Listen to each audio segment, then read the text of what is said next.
Hey, brother, welcome to day 27 of 40 Days of Light. I know we're supposed to be talking about religion and politics, but I'm going to spend this week talking about marriage as we opened that subject yesterday, because marriage is the greatest outpost against the perversions of a culture that is consistently diminishing God, that is redefining life, that is making incursions into all aspects of our life. And your marriage is an outpost against that kind of totalitarian takeover.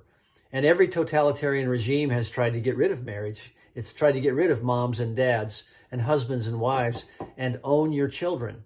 So that's why we're talking about the healthiness of your marriage, because it's the best strategy. It's the smallest outpost against the perversions of our culture. So God has a purpose for marriage. Let's just talk about three of them today, so you'll know what it is that God wants you to work on, what it is He wants you to treasure in your marriage, because He has a design for it and He's defined it. So the first purpose of marriage is that we would mirror God's image. It says in Genesis chapter 1, verse 27, so God created man in His own image. In the image of God, He created him. Male and female, He created them. God joined a man and a woman together so that together as one, they could mirror something about God. They are diverse and they're different. They have different roles, but they're one in marriage. And this is like the Trinity. There's a 3 in 1 in marriage. There's a 2 who become one.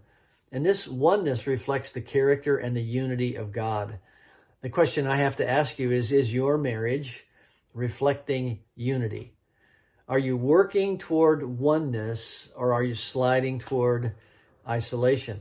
That's a key question for every single one of us every day in marriage. That's the purpose of God, to show unity in marriage. The second purpose of God is to mutually complete one another. He created us for companionship. He wanted us to be together, and we're very different. You married somebody very different than you, and she's a serial sinner just like you are. But God created us to mutually complete one another, and your wife has very different giftings than what you have. Your wife is one who does some things so easily and so well, but sometimes those become irritants to us, just as you become an irritant to her.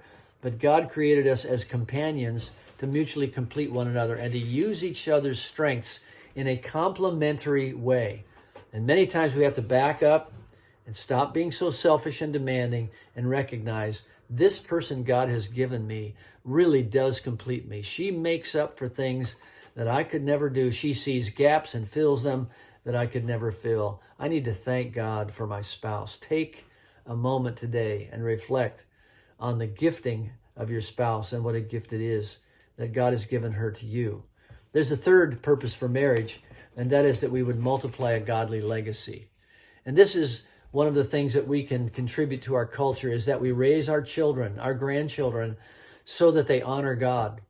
And this is what we need to give them, is the honoring of God, so that they know who they are, where they fit, and a biblical worldview. Where better to do that than in the sanctity and the security of a home where mom loves dad and dad loves mom, and we teach the Bible on the occasions as we have opportunity to illustrate what God has for them, to have a godly legacy, to multiply that godly legacy, because they are arrows in the hands of a warrior who are going into a future that we can't be a part of. So today, step back, treasure your marriage. Ask yourself, have I seen God's purpose in my marriage?